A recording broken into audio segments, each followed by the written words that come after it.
Well. Today's the Friday show. You know what I'm talking about. It's Friday. Happy Friday to all who celebrate Fridays.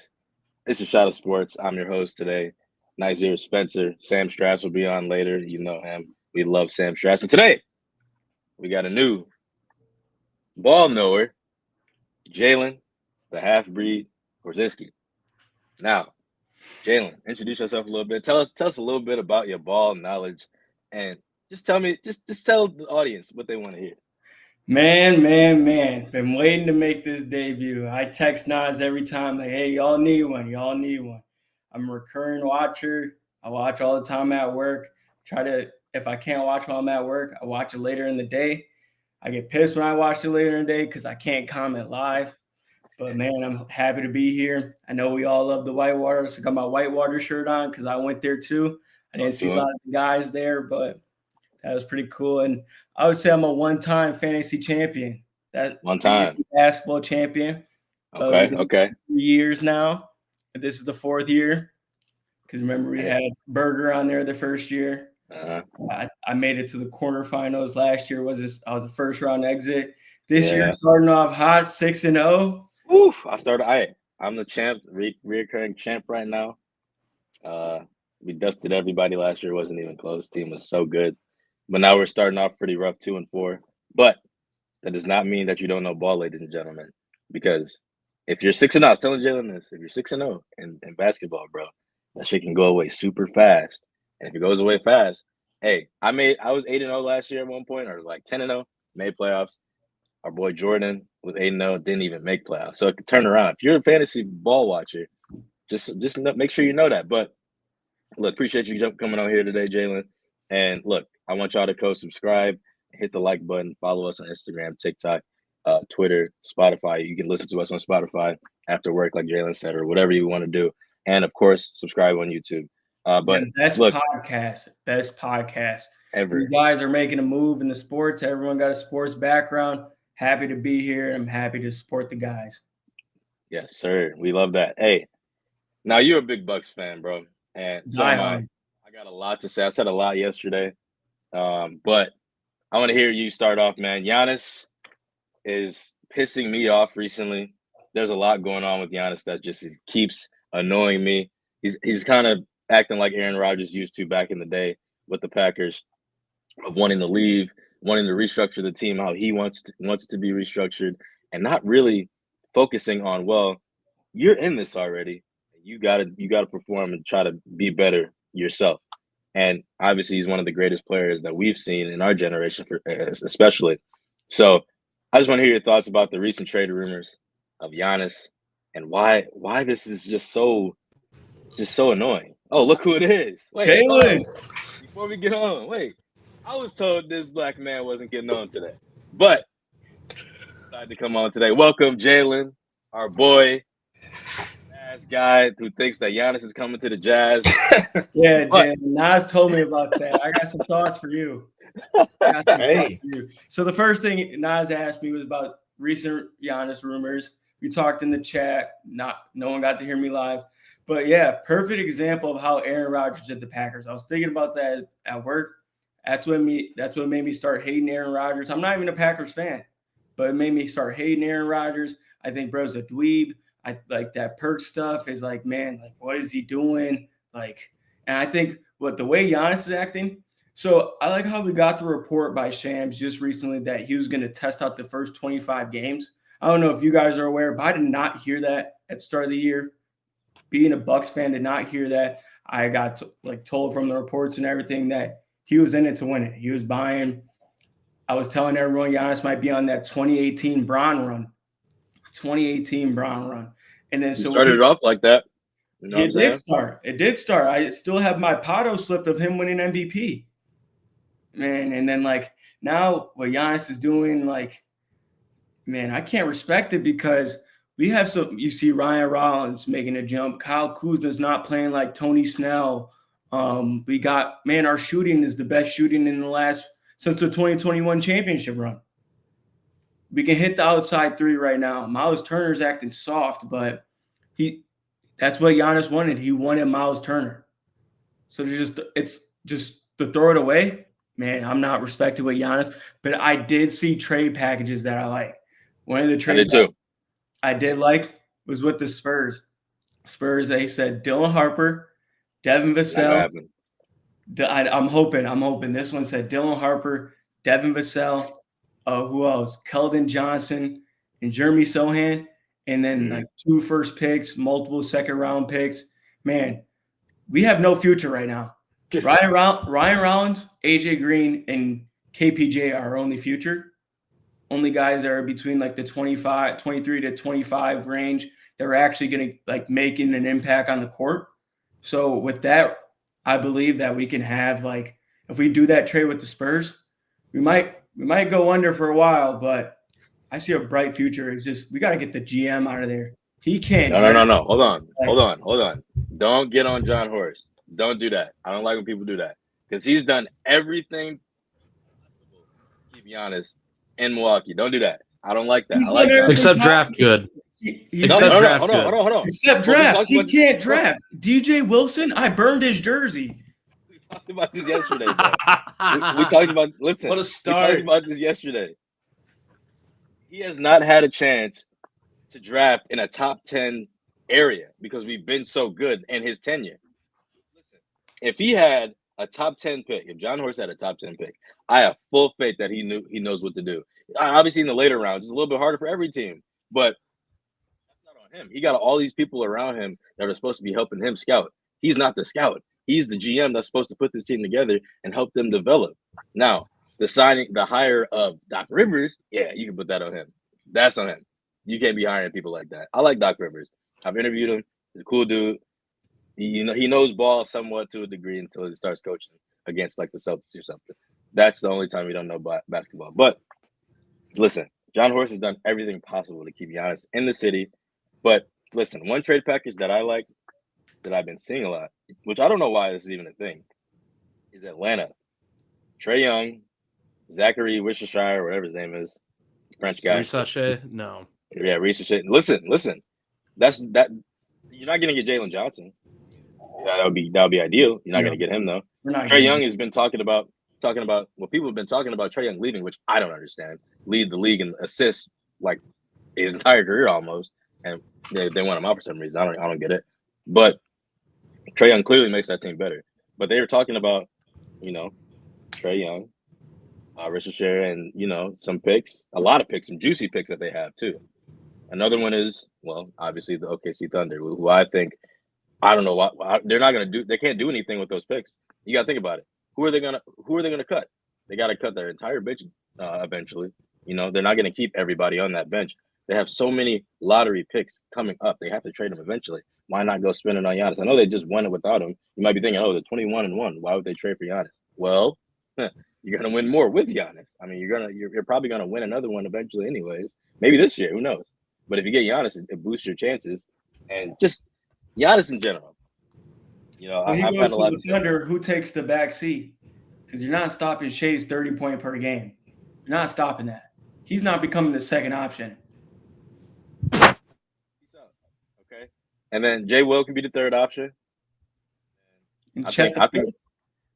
Huh? And Chet the fourth? Yeah. Chet can play 5. He can play 5, but I'm not liking that. Why not? He's 7 foot. 7 foot what? 1? Not tall as Wemby, but he can play the 5. He's just weak. You know what I'm saying? If he got a little bit buffer, which Giannis would probably help him with, he can play the 5. He's used to playing the 4 right now. He's not an Anthony Davis who thrives at the 4. So I'm sitting here thinking like, trade a bunch of picks, Cason Wallace. I don't know, some other player, Jalen Williams, the other center, not J-Dub, Jay Williams. But I don't know, that's another one. But I really like the Hawks one. That's my favorite one. But Giannis in general has been very annoying me. And I don't know if this sticks with anyone else. I know Sam has some thoughts about it. But I just, the whole, am I going to leave? I think he just wants to try to avoid being the bad guy. And that's like, well, you're not really the bad guy if you want to leave. You say, look, I've done everything I can, all this and that. Go ahead and do what you got to do. You're royalty in Milwaukee, bro. There's going to be a bunch of dorks online, burning his jersey. Who cares? There's a part of it, okay? But I'm saying, like, he's done everything. He got us a ring. He's won MVPs and Defensive Player of the Years here. It doesn't matter anymore, bro. You're not the bad guy if you want to end up winning somewhere else. Which right now it doesn't look like we have a chance to win. I think the team is perfectly structured around Giannis right now, but he's not healthy. And when they won on Monday, they were fully healthy and they lost to the Wizards. So he clearly thinks that that's not acceptable and he needs to be out of here. But I'm just not happy with the fact that he's deleting stuff off online and being weird and cryptic about it. It's just like so weird. I don't know. I don't like it. Giannis is the reason we lost to the Wizards. He comes down, he takes that post fade. He takes that post fade and then doesn't get back on defense. And I think it led to that CJ McCollum 3. I literally threw my phone. I said, "What are we doing?" On Tuesday, I said, "Kind of the reason we lost that game. Everybody, KPJ had 30. Giannis had like 8 or something. I don't know. I don't like it. But what's your thoughts on Giannis, Sam? I'm curious. Well, like I said the other day, you got to think about it this way: that there comes a time where the writing is on the wall and a move has to be made. You can't just try and keep throwing something at a wall and seeing if it sticks. You can't keep doing that. If something is not working and you keep trying to make it work, that's the definition of insanity. Quite literally, that's the definition of insanity, is trying to keep doing the same thing over and over and over again. And it just will not work. And no one gets the idea that it's just not going to work. And right now, that's the idea, is that we've tried this song and dance so many times with Giannis. A, it's worked once. B, but it's time. It's time to cut your losses. And I am, as a fan, I am of the notion that I want to watch Giannis retire as a Buck. And I don't want to see him leave ever, period. Like, I'm not talking about him go to, I don't know, the Clippers or something, or the Bulls or the Lakers, and then come back for his final season and retire a Buck. No, I'm talking about a career Buck. Like, I don't want to see him leave Milwaukee. But at the end of the day, we've let him Aaron Rodgers us enough. It's time to cut your losses somewhere. He's like, we're talking about him, like, maybe not wanting to be the bad guy of this whole scenario. You're being the bad guy by not doing anything. Exactly. You're being the bad guy by just sitting here like a lame duck superstar and not making something happen. Either telling your organization, like either getting your boys together, telling them this is unacceptable, we need to figure something out, going to the organization and saying this is unacceptable, we need to figure something out, or going to your agent and saying this is unacceptable, I need to get out. There's no bad guy in any of those three scenarios. You either advocate for your team, advocate for the org, or advocate for yourself. When you do nothing and be a lame duck, that's when you're the bad guy, and that's what's got to change. One of those three scenarios has to happen. Don't care which one. I'm leaning towards the one where he needs to advocate for himself and get out of Milwaukee. As painful as it would be, tears would be shed. I don't know how long it would take for me to watch a Bucks game again, but it needs to happen. It needs to happen. And going to Instagram is the most lamest stuff I've ever seen. That's what I'm saying, bro. You take 20 minutes out your day to take every picture off with a Bucks jersey. Go into your Twitter, taking every Bucks tweet down. Like, man, you're taking time to do that when you could be shooting free throws. Working on that jump shot. Yeah, I'm saying, like, there's serious? no point. It's like sneak this in the Bucks for what? You sneak this in your. Okay, this is another thing too. You got all these trade rumors going around. You know, of him saying like he wants to be on a winning team. Him doing all this stuff is so detrimental to his team right now because they're all in the locker room thinking like, damn, like he thinks we're ass. You know what I mean? Mm-hmm. Like he like they don't know how to take that probably. I mean, Kyle Kuzma, okay, well, he's ass. But everybody else, I mean, pretty solid team surrounded by him. I think Kyle Kuzma needs to get shipped out. But it's like, are we gonna play for a playoff push or we're gonna just coast to try to get a lottery pick? Which probably won't happen. I don't know. The pick, it depends on, I forget exactly how it works, but it also depends on how the Hawks and Pelicans play this year. And at one point, we actually owned the best pick of those three, and it was at third overall at one point. So I'm not entirely sure what needs to happen going forward, but it really does depend on what the Hawks and the Pelicans do this year too. So it could be lottery. Well, it very well could be. The Pelicans are the worst in the league like right now. The Hawks, if they want to do a trade, you don't trade Jalen Johnson because then you can You could trade away Trae Young. Pelicans still dog water. And then you could use that top 3 pick, get a Darren Peterson. Man, that would fit so well with Jalen Johnson. That would be nice. That's the thing too. Like the Pelicans are really bad this year, so the fact that they're not winning is pretty good for us that we can control our pick actually this time. But that just also just kind of decides on how we play. I don't know, Jalen. You got any thoughts? I know you're not a Bucks fan, but just any thoughts on? Let me hear that Utah trade. Yeah, I want to hear that Utah trade. I was saying Lauri Markkanen, and I think I was saying Hendricks and Sensabaugh and like 2 first-round picks. I would do that. But here's the thing: why would I want Lauri Markkanen? He's never been to the playoffs. That's not the point. They got playoffs. Not like Trae Young's been to the playoffs, but he ain't done shit. He went to the conference finals. I think Lauri played in the play-in with Cleveland when he was in Cleveland. I don't know if they had a play-in, did they?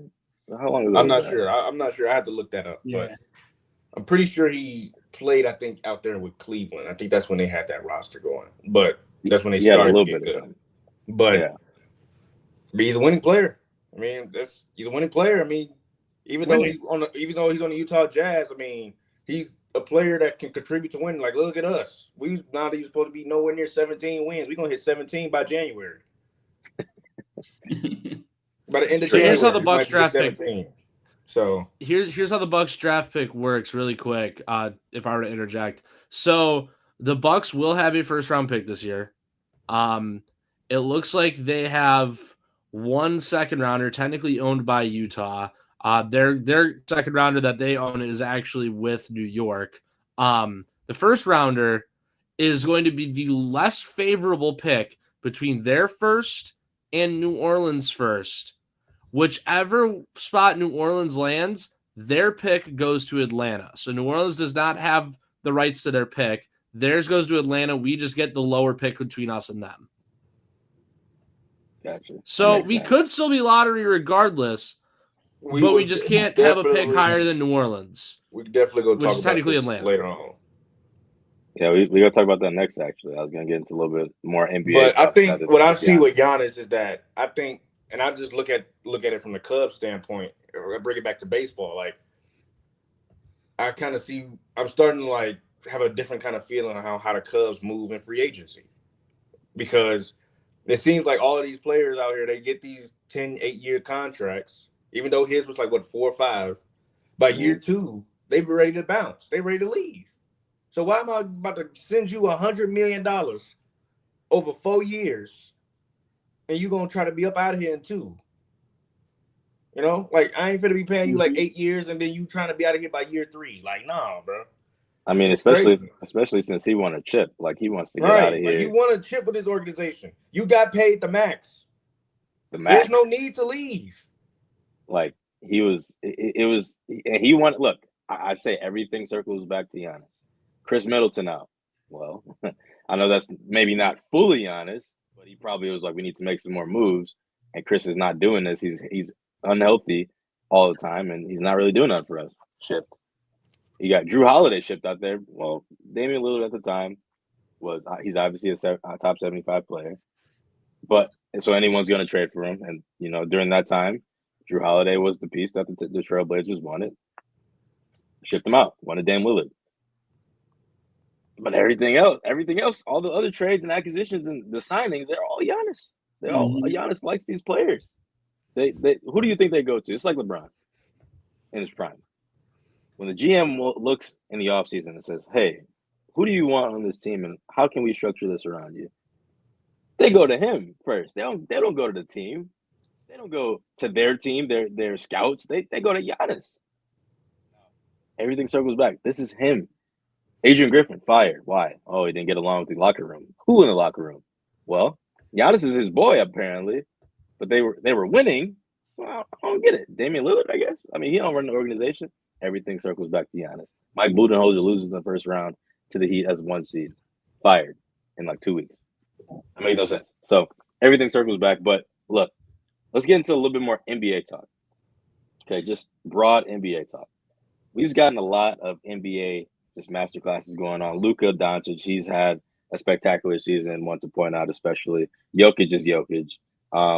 Wemby's been hurt. The Rookie of the Year race is really weird to me right now. I think Konkinipple is very good, but Cooper Flag is just he's looking like he's taking that terror lately. Yeah, he's looking like he's taking that back right now. So I just want to get your thoughts on just anything NBA related that you guys want to bring up that you can think of on top of your head. Just some fun NBA talk. So I want to bring up, does LeBron's career last night, what he did, he could have bullied that man and got the layup, but no, he passes out to Rui. Does that explain what his career is, being that pass first player? Or do we, like? I think that's a little bit nitpicking a little bit, but he passes a lot more than all the other greats that we've seen. I will say that, but I wouldn't say like he's like a pass first in his career because he is leading the entire NBA history in points. Yeah. But I do see what you're saying though. He do pass up big shots at big moments to where like a lot of the other greats like Jordan, Kareem, Bird, even Magic and them. And Magic wasn't even known for scoring like that. He was more of a pass first. He would score first. So in those big moments. So I can see what you're saying with that. Yeah, because to be honest, him getting being LeBron James, 40 years old with sciatica, I'm not throwing him a game-winning shot. Also being 4 for 17, this man can't throw a rock in the ocean. Last night, if I'm Austin Reeves, I know he got double and he had to pass it out, and LeBron made the best play that probably all happened last night. But I'm not throwing it his way. To be honest, why is he in the game? This man's been a waste of space since he's came back.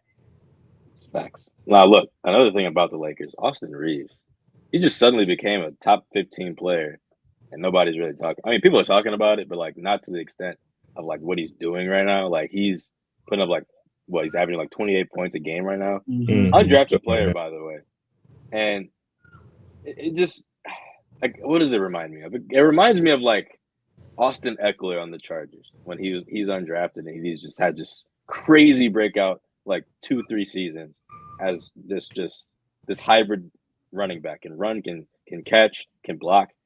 And Austin Reeves is playing defense. He's passing the ball. He's scoring threes, crazy threes, by the way, some clutch threes as well. Getting to the line, playing actually good defense. I've never seen him play defense like this before. So he's just one of those players that just it's kind of shocking to me. I think he's going to win Most Improved Player this year. Absolutely, for sure, unless Josh Giddey comes out of nowhere and just starts averaging a triple-double, which I don't really see happening at the moment. But I don't know, man. That's another big thing for me. And another thing, man, look, I'm a big Zion fan. I regret being a big Zion fan. We tried to tell you. Yeah, everybody's tried to tell me. Yeah, you were talking about Pelicans making the playoffs. They could, bro. They're not. They're not. No, they're not. No, I'm saying they could have. Healthy Pelicans team on paper. If you look at the team, the way they drafted, the way they structured everything, outside of their coach, that team was actually pretty damn good. Okay, but just Zion being injured every week. I can't do it anymore. Then Ja Morant, the same thing. By the way, 1 and 2 picks in 2019, 2020 draft or whatever. And oh God, dude, just supporting them is so hard. And another thing, in the comments, Jalen's dad said Chris Paul. I know a lot of people have a lot of him or Keontae. Okay, I like Keontae. Yeah, that's a good one. Keontae George he's a star. He's an all-star this year. All-star. Wow. I think he's an all-star. I mean, he's gonna be a reserve, all-star reserve. He ain't gonna be no starter. I ain't saying that, but I will say he's an all-star because of what he's doing for the Jazz. Because look how the Jazz and the expectation that they had coming in, right? And look at how elevated they looked. They actually have potential to go into the play-in, actually. The Jazz are actually fun to watch. So it's that's led by Keontae and Lowry, and Ace Bailey. So I think Keontae could win Most Improved, but I think he might be an all-star reserve this year. Being an all-star is not a hot take though, because with the new format, with all those Shea and who else, all the overseas people being on their own team, he can make it. Yeah. I ain't gonna say he's gonna be a starter, but he would definitely be a reserve. He definitely can come off the bench. This way. Him and I'm Lowry. thinking Keontae might be one of those players that should make it. Like Jamal Murray. I think Jamal Murray should be making it more than he does. I don't think he's ever made one. I think he'll be one of those players that like you'll be like, what the hell? Like you look at his stats and be like, or you look at his tape and be like, why is he not an all-star? I think he'll be one of those players that you look at and like you just argue with, people in the chat and be like, Keontae George should be an all-star. But I don't think I'm not gonna lie, I don't know if he'll make it because there's a lot of good guards this year, bro. I'm not gonna lie. So he might make it. Like you said, the format, Josh Giddey's he's international, so he's gonna be on the international team. So that's why I'm thinking of point guards. Any other point guard like what? Brunson. Damn, I can't even think of that on the top of my head. Brunson, like Mitchell. Yeah, Mitchell. He's a 2, but still. Booker could make it. Reeves will make it. Reeves will make it. Make it. Who else? Damn. Who? Yeah. I mean, yeah. We struggling to even think of Cade Cunningham. Cade. Yep. Yeah. Oh yeah. Cade. Lock starter probably. Yeah, probably starter. I think Thompson can make it from Houston. Ooh. He's been kind of slept on for me at least. I don't know, but I haven't seen too much. What's his brother? Azar, I think it is. Yes, he's on the Pistons. He's on the Pistons, so I don't think he'll make that. Because just because of the option he is on the Pistons, he's like a third after Duren.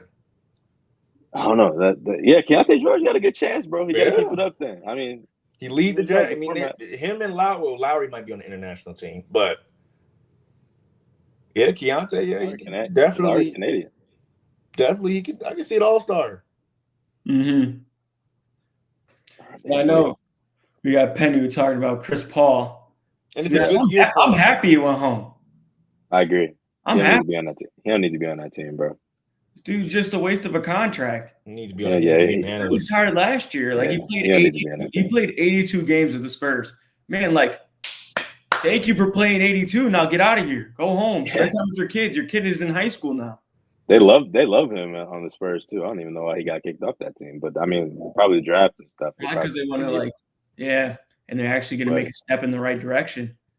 Yeah, I mean, he helped them a lot. I'm not gonna lie. He helped Stephon Castle get that Rookie of the Year. Nobody can tell me anything about that. He helped Stephon Castle. What he could have done for Dylan Harper would have been pretty. That's what I'm saying too. Like, I don't know, man. If I'm the Spurs, I'd bring him back.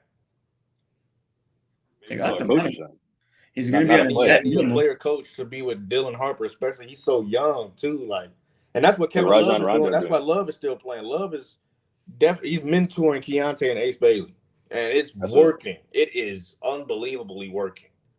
That's what Rajon Rondo doing for the Bucks. You see our guards, KPJ and Rollins, going stupid. I mean, even working with Cole. Even Walter Clayton Jr. is getting some tick now. Like, yeah, that's kind of crazy. Like he has three rookies in a second year, 2 rookies and a second year player playing out of their minds. Sam, you've been quiet, bro. Give me some NBA talk or takes or whatever you want to talk about. Well, NBA. I mean, I'm just thinking back to back at the beginning of the season when the Bulls started 5-0. Oh well, yeah. The Bulls started 5-0, and since then they're 4-12 if my math checks out. What happened to that team? I was told the Bulls were next up. I didn't say that. I was told they were next up. I know. Well, no, I'm not saying you did. I'm not saying you did. It's coming from a lot of different people. Mm-hmm. It's coming from a lot of different people, not specifically you. But I just want what's going on with Chicago? I don't watch much Bulls basketball. I just need to know. I need to know what's not working down there because they did start hot. Reality has set back in. They can't play defense, and they can't play no defense. Who's that go-to guy to stop at Jason Tatum, to stop at Giannis? No one. They can't play defense to save their life. They're cones out there. And then you just get destroyed in the paint. Vooch is way too small, and they have no other big at all. They have no big. That's kind of crazy. Outside player. They have no big. They have no big. So they're giving up like 70 points tonight in the paint. And Noah Senge out for the year. Yeah, Noah Senge. Drafted in between. He's out for the bro. Yeah, shoulder. He's drafted in between Cedric Howard and Derek Queen. He's that middle pick right in between. Bro, I remember inaptitude. Derek Queen was right there. What did Shane do? Draft night. Jalen was pissed of passing Jalen. I do remember David. this. That was crazy, bro. Because look, I even was like, oh, this pick right here, Bulls. What did Shannon Sharp do? He said, look, I'm telling you, bro, Derek Queen was a crazy pass. I don't know why they did that. They thought about, oh, we got Montes, we got Buzelis as the 4 already. Montes is too small to play in the paint. He ain't no big. Not doing anything. Plays like Cooper Flag. He don't really play a big role. He play a 3, and that's about it. You know. Yeah, he's not really doing anything. Modest is literally like, just I don't even know. And then you got Billy Donovan. Like, he's not a good coach for this Bulls squad. He's not. It's crazy how all of these other coaches, like, what was it? Jenkins from Memphis, and then you had Malone from the Nuggets, Adrian Griffin from the Bucks, and Billy Donovan still the job. Mm-hmm. Oh, pull up Jordan's comment right there. Pull that up. Matas has been so quiet this year compared to last. There we go. Yeah, and we were told yesterday by a certain David Pollier that Matas is untouchable in Giannis trades. That's another thing I want to talk about, bro. I want to talk about that. Something real quick. Didn't I say what? In that group, didn't I? Because I was like, man, I was going back and forth with him, and I remember telling Nas that every single time he has a good game, every 2 weeks, oh my God, he's the best player on. That is true. Every 2 weeks. You know, in fairness, though, we also did the same thing about Andrew Vaughn all baseball season. Like we did every single time Andrew Vaughn homered, we let him know because that trade he's like, "Oh, have fun with our table scraps, guys. Have fun with Andrew Vaughn. He's horrible." He showed up. He showed up in the playoffs too, though. He showed up in the playoffs too, though. So it's a little different than that. Andrew Vaughn was a dog. Andrew Vaughn was a dog in the playoffs. It's just now can he put it together for a full season? I certainly think he can. I don't know if it's going to be like a 35-40 homer kind of thing. I think 275 with 25 home runs is a victory. That's an absolute victory. Yeah. I don't think Matas is doing that for the Bulls, bro. I don't think he can. I don't think he can put up 20 in that. No. You know what I'm saying? Compared to basketball, I don't think Matas can put up 20 a game yet. I've a couple of my bosses, not saying no names, but they wanted Matas over Cody. Duh. I mean, Cody's buns. He's trash. I ain't gonna lie, but it's just he's developed well on defense. He's a better defender than last year, but his offense still needs a lot of work. He don't got no shot. No shot. 0 shot. I remember I was talking with a couple of pregame and postgame hosts that we was down there watching shoot around, and Ace Bailey was shooting like the first couple games. I was like, he needs to get more rotation and more spin on the ball, right? You need to spin it more when he goes up and rises. Now when we see him in shoot around, the ball is like spinning like 4 times, and it's water. So it's like, why isn't Cody working with that guy then? He's out here collecting a check. I agree. That makes no sense, bro. I don't get it. But hey, Jazz Loki got a good development team from what I've seen. I know you probably got more inside information, obviously, but from what I've seen as like a fan perspective, like the explosiveness y'all got off the bench too, like it's just kind of fun to watch. You're not like a good elite team or nothing like that, but like we need Taylor Hendricks to take the next step, and I think we will be able to actually contend for an actual playoff spot. Well, I mean, where's Collier? He's playing. He's coming off the bench now, though. Yeah. I ain't see him do nothing in a minute. I go that, but he's. I mean, that's we still trying to work on his shot, right? And he can't shoot, so it's like he's not going to play as much. But Walter Clayton is getting a lot more tick because Collier can't shoot, so it's like you got what you got to do. Do what we got to do, but we need to use some Nurkic gun. I can't. The only big you got. Yeah, you guys are starting. He's missing point blank layups, like right here. Filipkowski's a 4. He can't play the 5. Yeah, they started him the other day. That's how bad we missed Walker Kessler. That's how bad he was. Mm-hmm. Y'all need to go pick up Dwight Howard. See what happens. Yeah, I think I'm all right with that. We'll find Brooke Lopez. Oh no, yeah. Oh, Brook Lopez not even getting no take on the Clippers. You might as well trade him. Could find Brook Lopez. Could find Trade him Brook for Lopez. some cash. Trade for some cash. But put in the word to your GM. Get some cash to the Clippers. They probably need it right now because Kawhi be money laundering. But you know what I'm saying, that be kind of fire. But look, that's all for our NBA talk. Just we go just a chill, laid back Friday NBA talk that we like to do. But now we're gonna get a little bit into more football. Last night was a big game. Lions, Cowboys, and the playoff picture is getting set almost. Not in the NFC side. The AFC is a lot closer than the NFC, in my opinion. But man, Lions, they're fighting for that 7 spot. Now, Sam, you had a playoff kind of predictor set yesterday for the NFC, especially. And the Bears and the Packers were included, but the Lions were not. And now that the Lions are 8-5, Dak Prescott had a decent game, 370 some yards, a touchdown and 2 picks, obviously, but 5 sacks. 5 sacks, yeah. And Aiden Hutchinson was giving them hell the entire game. Look, I think Dak, he needs a little. George Pickens was lazy last night. The Cowboys are some wishy-washy team that is still really good. I personally think they have probably the second best offense in the league behind the Seahawks, but their defense is so bad that they lose games against good offense. 40 points. Yeah, the Lions. You put up the Lions 40, were doing. And you lose by 4. You lose by 2, and you gave you won, and you put up 40. It was a 3-point game last night, and the Lions they got the ball back twice. I thought they were just going to run the clock down, bro. They just went and scored right away, every time.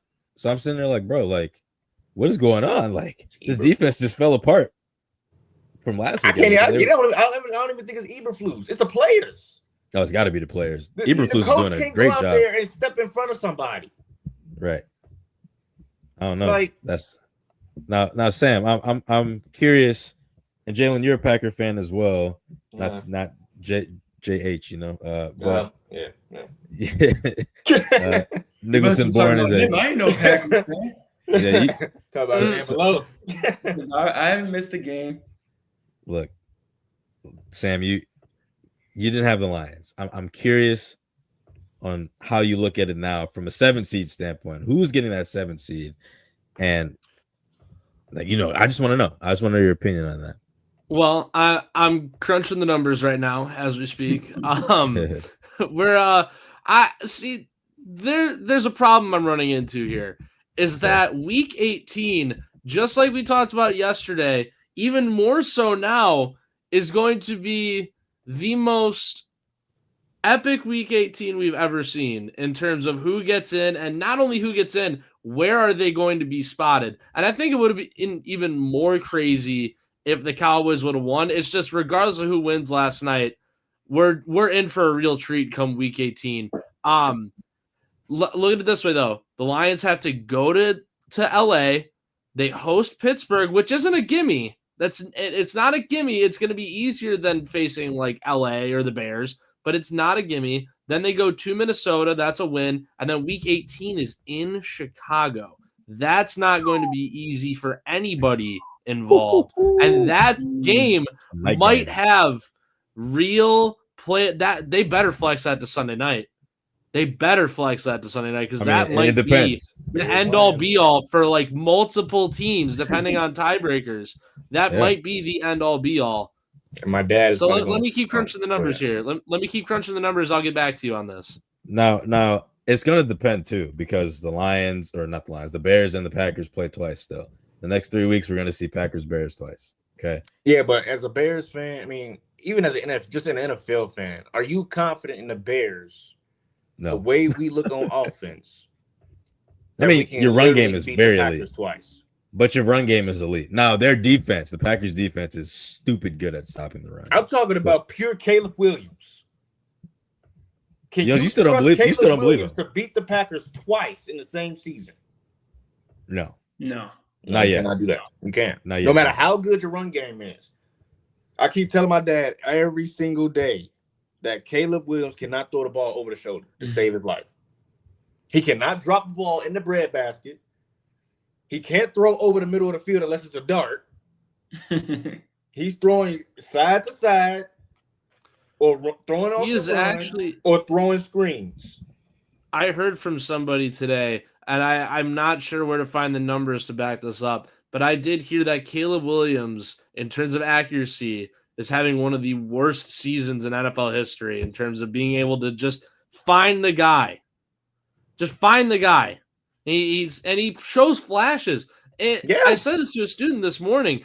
Every other play, it looks like one play, it's, oh my God, this dude might be the greatest quarterback of all time. And then the next play is, this guy was a first overall pick?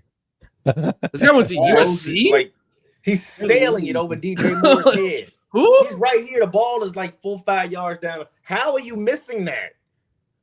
There's so many misses that he's missed on big plays. That is the reason why they are always in a dogfight in every single game they play. It's because he's missing throws that should be hit over the top. Even just throw it behind him, the back shoulder, and get past interference. Right. He's not even doing that. It's like it's not even catchable. What do you think that is? Like, I mean, he got Ben Johnson now. Like, he got the receivers around him. Rome is out on Sunday, by the way. That's huge. I was just about to say that. I think I saw that Dunze was out. I think the reason he can't throw, because this man is trying to be someone he's not. You see how he's following the Tom Brady diet and everything. Why isn't he asking Tom Brady for tips? Why can't he throw a slant? Why can't he throw a 10 and out? Why is it always something just your high school cracks and reps doing that? Ben Johnson got to drop some crazy stuff for him too. Like, you can see it on the field. Always got to do some flea flicker, some trickery crap all the time. Every time. To move the ball. Every single time. Now, I'm looking at the standings right now. Chicago won. I mean, obviously, we're not done with this week, obviously, but just going off of right now. Start the week for real. Just one game. But just based off of this week right now, I assume the Panthers will still be in it eventually. But the 7 right now is the 49ers at 9-4. Now, the 49ers have no business being this good, in my opinion. I don't know how they're this good, but they are. And that's actually kind of scary. Double magic. It's double magic terrifying. Every single year. Same song and dance. If the 49ers are healthy, they would be terrifying, in my opinion. I just think so. I don't know. Their O-line's banged up. Their defense is completely hurt. They got their 2 best defensive players out, and Wagner and Bosa. So I'm sitting there like, what is this team doing? I mean, that just goes to show you that Kyle Shanahan is no joke. Now, the 2 is the Rams. The 3 is still Philly. Tampa Bay is winning their division, so they're 4. As of right now. Let's wait on Bryce a little bit, right? All right. Green Bay is at 6. And San Francisco is at 7. And Lions are at 8. Carolina's currently at 9. They probably will be higher, depending who they play this week. They play the Saints this week. So, I mean, that's a very winnable game. Divisional game, but then they get the Buccaneers coming up here very soon, actually. So that'll be a big game for them as well. They play the Buccaneers twice still, so those are going to be some good games. But I don't know, man. I think the Lions can maybe make it in. I think it depends on the 49ers or the Seahawks, obviously. Whoever wins that division, who can fall out. And I think the Niners can fall out. I don't think they will, though. I'm not going to lie. The Lions just got to keep winning and hope to God that the Niners or the Rams just decide to lose out. Not lose out, but lose more than them. But yeah, I don't know, bro. Caleb Williams, man. On Sunday, Jalen, what are your thoughts on Sunday? I mean, like, they go to Lambeau. They won last year's Week 18 because everyone was resting the Packers side because they actually went to the playoffs. But for the Bears, what do they have to do to win this week? I mean, this defense is on fire. Micah Parsons, disgusting. Like, he's leading this defense to just do so great. What do you? And I did have the Bears only winning 7. We did. We all did. I ain't gonna lie. We all had like a Bears winning 8 games. I said around 8, 9. I said 7. I said 8. I said 8. I ain't gonna lie. I'll say about I think I had them really coming into this double-digit win team next year. I had them turning into this next season. I thought this year was going to be like slow out the gate, and then towards the end of the season was going to be Like I think they were gonna go 5-1 or 6-1 to finish the season at 7-10. That's what I had, is that they're gonna be real rough out the gate and then turn things around and eventually figure it out. I did the number crunching. That's an absurd playoff. Like, are we back in 2015 right now? Like with the give me the Ravens dude, first round. Broncos, the Patriots. You know what's crazy? Ravens, the Colts. Real quick. You know what's crazy about the AFC North? The Bengals could lose this week 4-9, be 4-9 after the end of this week, and still have a 60% chance of winning that division. Isn't that crazy? I was doing the numbers earlier. Something, man. You don't know. That division's horrible right now. In that division still. I don't. You know what else is crazy right now? The Bears you know what else is crazy right go now? from 1 to 7. I just don't understand. That's how good this freaking. That's how good this NFL playoff picture right now is looking. The Bears can go lose one game and go all the way to 7.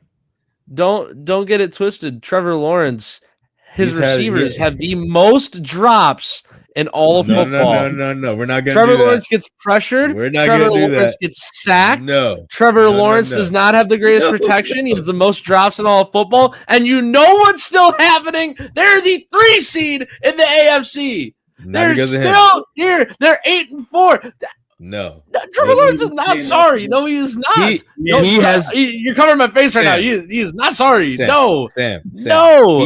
He has his worst career stats this year. He is not good right now. He also every single year has like an 8-week stretch where he becomes the greatest thing since sliced bread, and that's what we're in right now. Untrue. Do not sleep on the Jaguars. Do not sleep on this Jacksonville team. I will sleep until I am dead. You are so crazy. Their defense is so good this year too. Their defense is so good. I like that, Jordan. What? I like that too. Talk about I like that too. Country? I've got the Panthers in the playoffs right now. I have the Panthers in. I thought they were going to be a few weeks ago after I went and watched the Panthers. I like that. I don't know. I don't know about that. I think they're kind of the same tier. We can do QB tiers. I'm not gonna lie, we can do that. That's fair. That's fine. I had Carolina a few weeks ago after beating Green Bay. I had them as the best team to miss the playoffs. I now have them as the 4 seed. This is here. Let me send this in.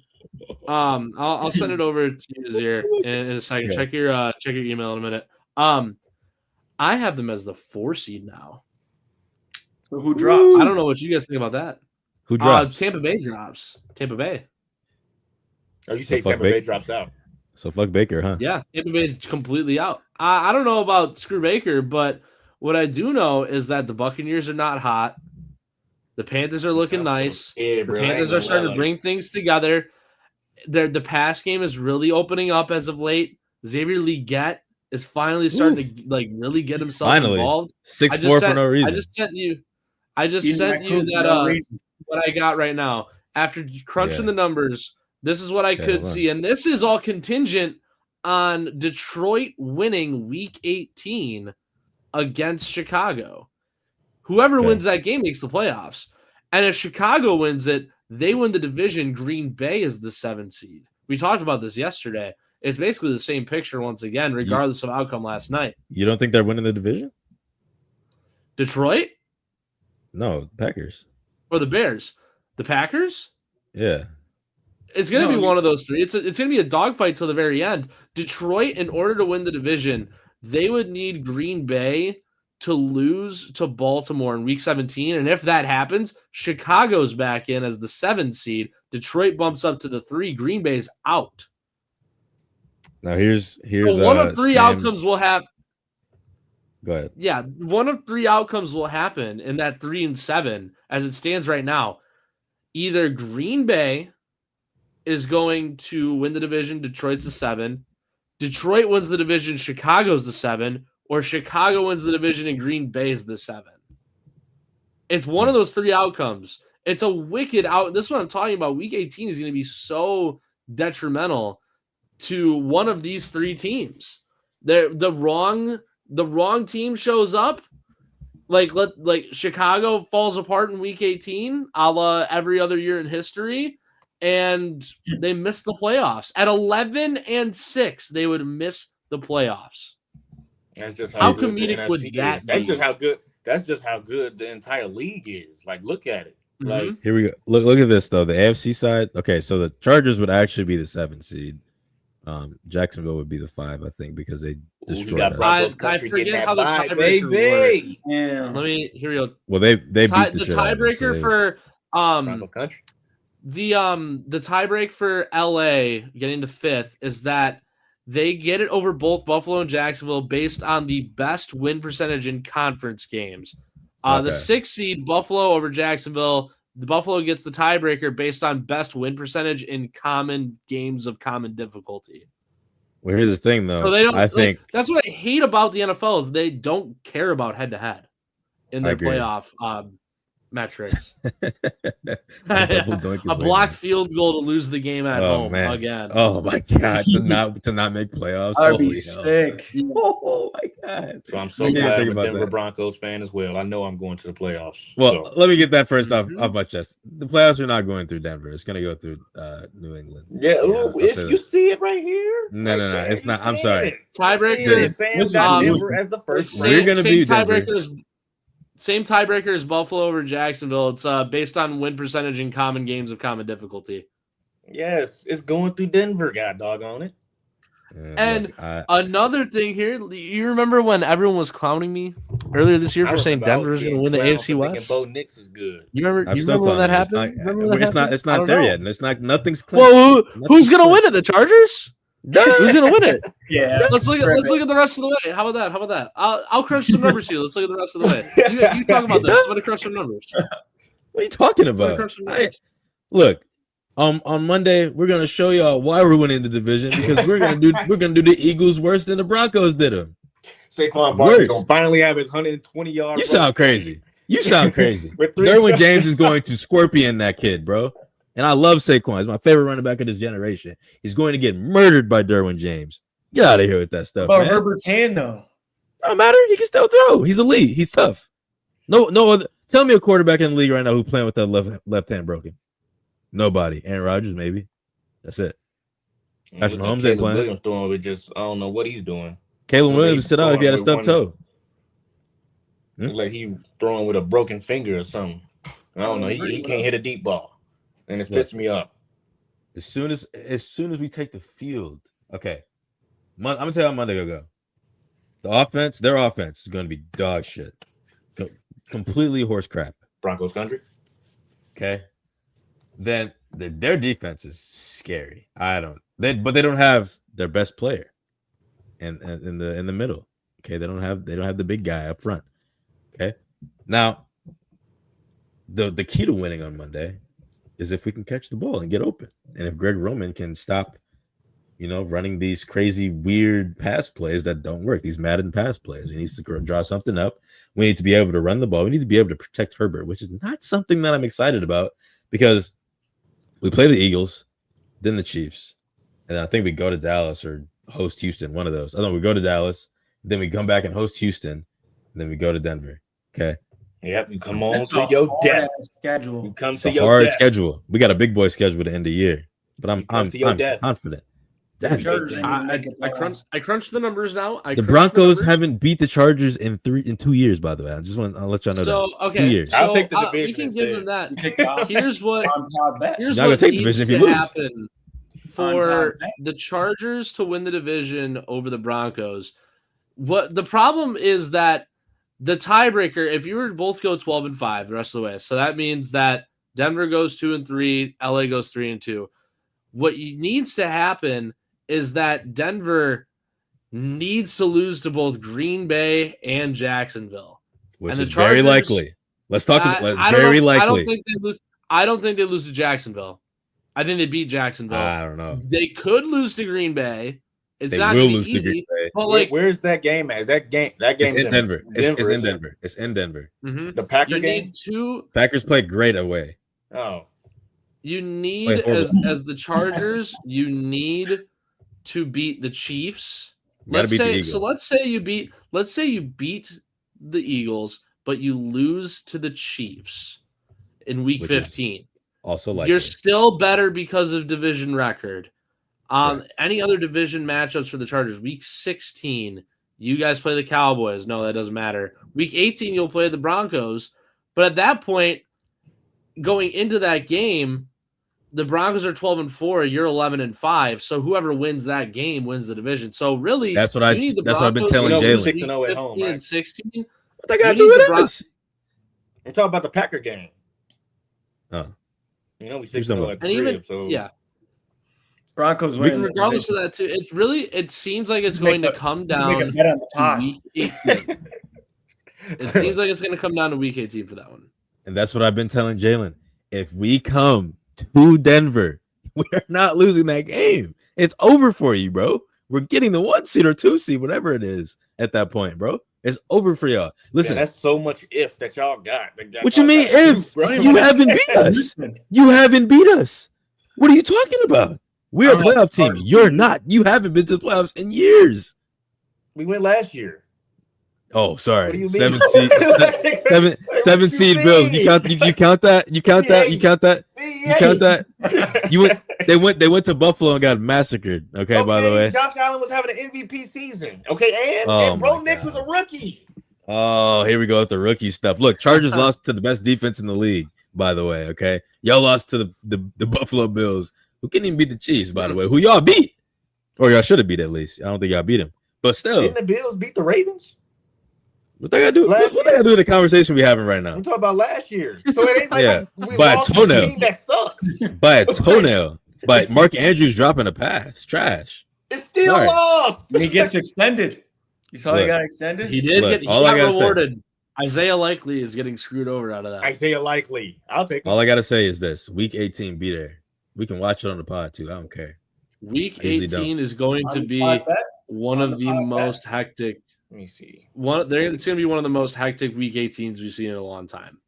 That's just it's going to be a night game too. Based on the looks on just predicting who's going to win each matchup. Week 18 could have severe playoff implications for so many teams. Look, I think who we got left, Sam? I got the Eagles, got the Chiefs, the Chargers, the Cowboys. You host the Eagles, you go to Kansas City, you go to Dallas, which isn't a gimme either. That's not a gimme. I like that though. I think we won that, but you host Houston, which is also not a gimme. Because Houston is fighting. Houston's winning that. Houston's winning that. Houston's fighting for a final spot, and then you go to Denver. Okay, I'm not scared of Denver, but the only team I'm scared of is Houston. I'm not gonna lie to you. Now, Dallas, that's a good team. I'm not gonna lie. I like Dallas. If CeeDee Lamb's playing that week, we might be screwed. A team that just averages giving up 40. You're scared of them. they also put up 40. So I'm just saying, like. But if they averaging giving up 40, you should win then. We should. But it's in Dallas. You know what I'm saying? They play pretty good in Dallas. They don't play good away. But they don't play good away. What is their home record? Nas, I'm gonna be honest with you. I can see the Chargers maybe winning one. Maybe winning one. God. You're a casual. We have a top 5 coach in the league, by the way. So we're not gonna win just one. Okay. Right. And Sean Payton ain't top 5? No. With 2 losses. He's top 10, yeah, for sure. He ain't better than Harbaugh. I'm sorry. I'm not going for that. He said Sean Payton on Denver. I said Sean Payton ain't top 5 in the league right now. He's not better than Harbaugh. Vrabel better than Sean Payton. That's facts. But they literally have 2 losses. I understand. You got the best defense. You had a great defense last year. One other team has 2 losses. I mean, you had the best defense. You had what? Top 5 defense last year. Didn't do nothing with it really. Besides 7th seed, it's great. But this year, yeah, I mean, he's cool. They don't run a good offense, bro. He's an offensive-minded coach. You know that, right? Their offense is horrible. I'm just saying, like, I don't think he's that good. I think Harbaugh all around is a better coach than him. So that's just me. But yeah, he's top 10 for sure though. He's like 6, maybe 7. I can name 5 better coaches than him. You want me to do that? Name them. Like I'm saying, bro, that is crazy. Sean McVay, 1. Okay. The Seahawks coach, McDonald, better coach. Sorry.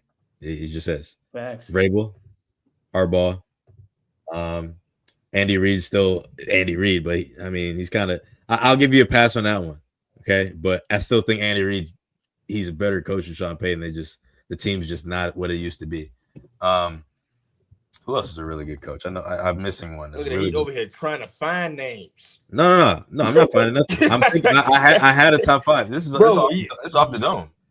I just named you 5. You think Sean Payton is better than any of those 5?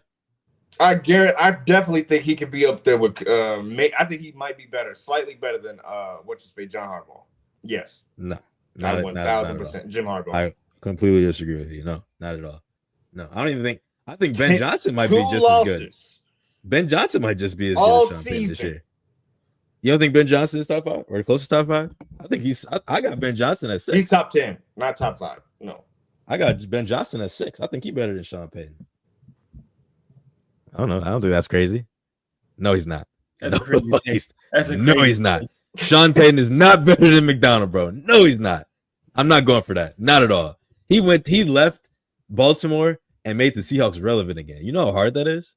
He got rid of DK Metcalf. I can give you the Seahawks, but got Sam Darnold right now. Yes, he is. No, he's not. He's just not. He hasn't beat him.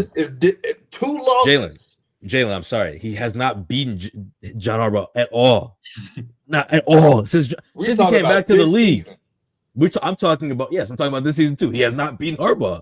He has not beaten either of them, actually. He hasn't beaten either Harbaugh. His whole time as a Bronco hasn't beat either of them.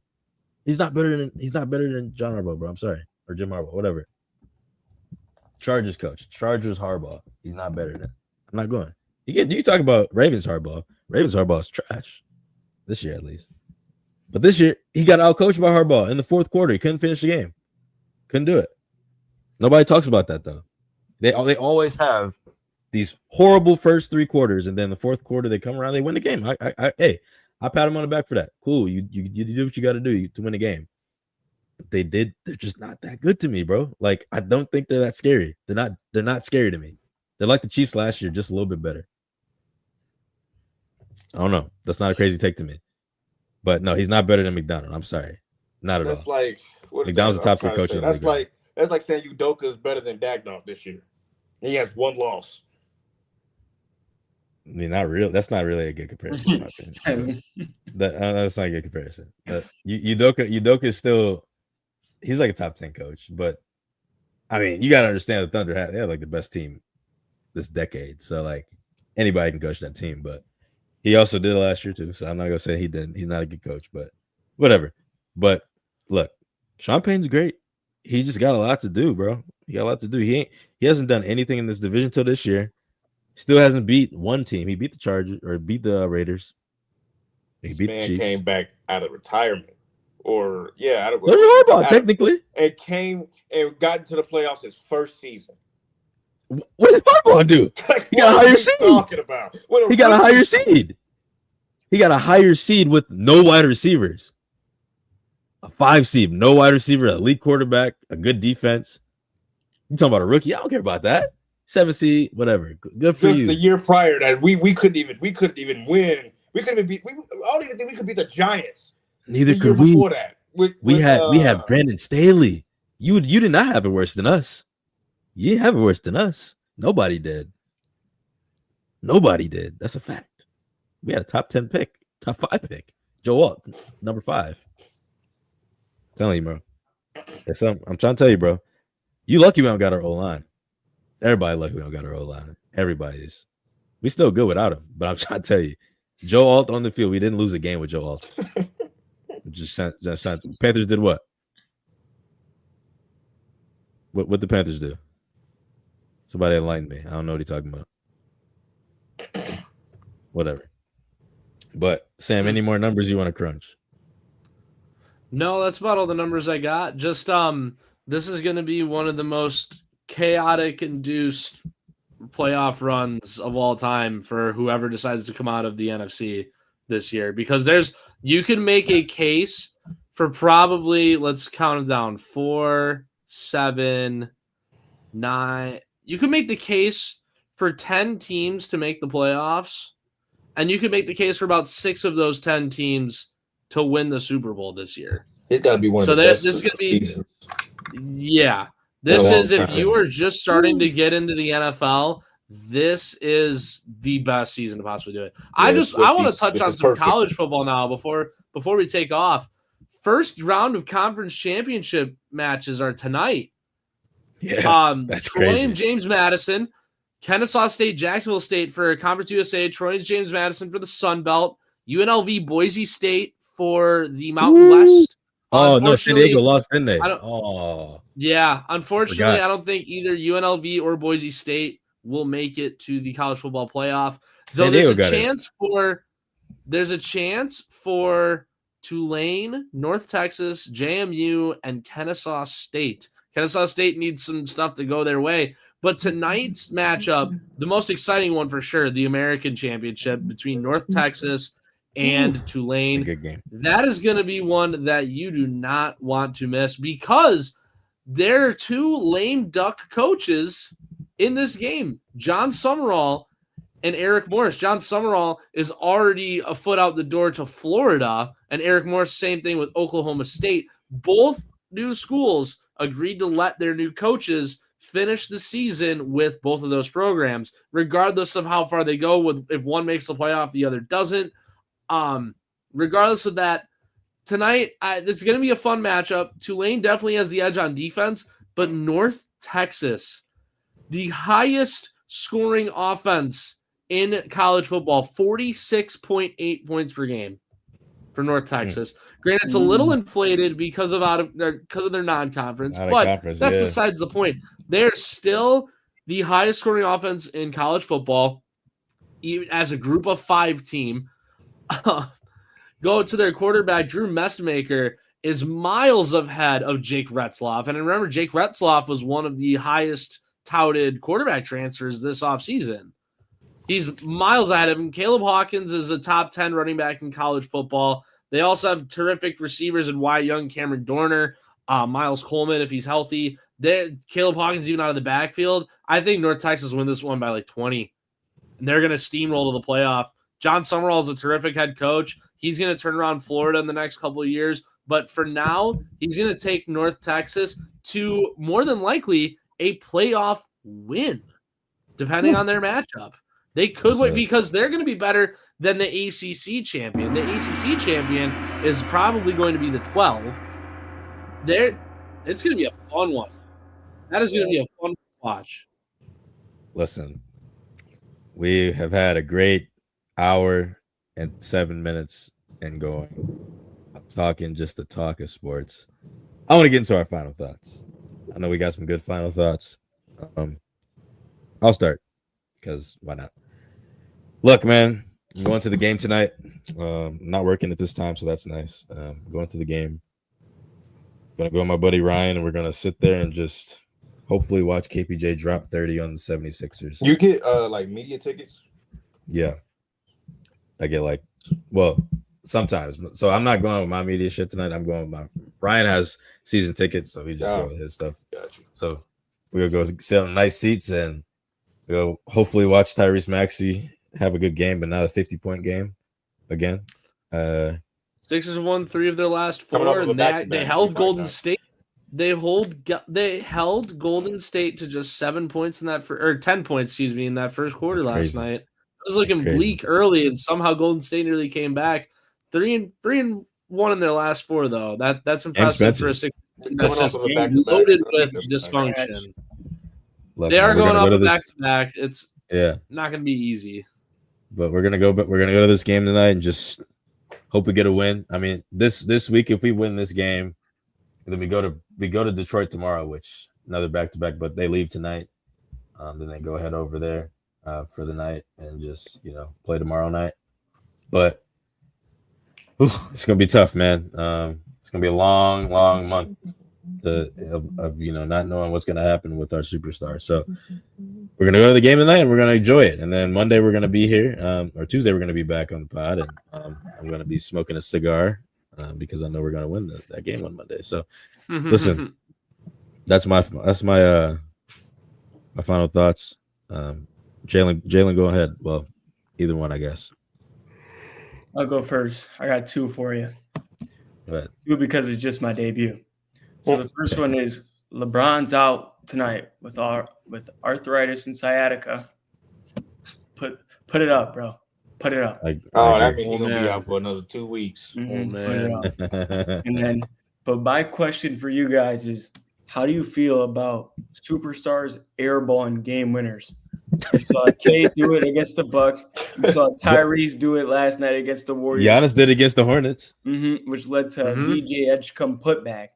And I'm like, when I'm watching, and I'm like, just because I think we got spoiled on game winners last year from Tyrese Halliburton, and I'm watching the superstar take this midi pull up, a K top of the key three, and you just see, whew, no rim being touched. That's all you hear.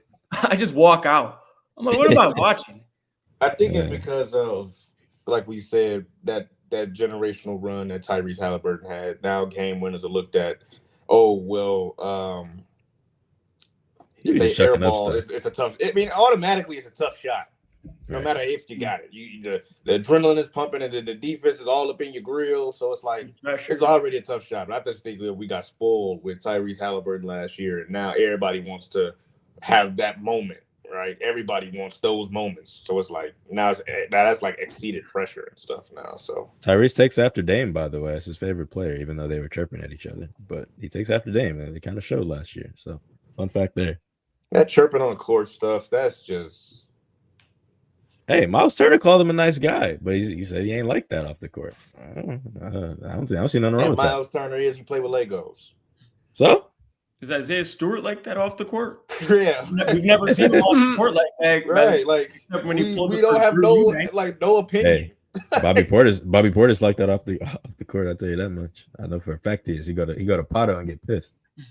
He did Obviously, we put all attention should know to that practice, Tyrese too. probably don't have that like that. Broke off the his court. face. I was ready. I was ready for them to start throwing punches last game. That would have been hilarious. They got a chance to do it tomorrow though. But Yeah, Just look at how why I oughta. Yeah, tomorrow's Right. gonna be a movie for college football. Oof. That's probably my final thought is probably hopefully the Jazz win tonight. I got tonight off, so We got play. the Knicks. But we coming off of a back to back, so Is it away? yeah. Oh. Me in the Garden.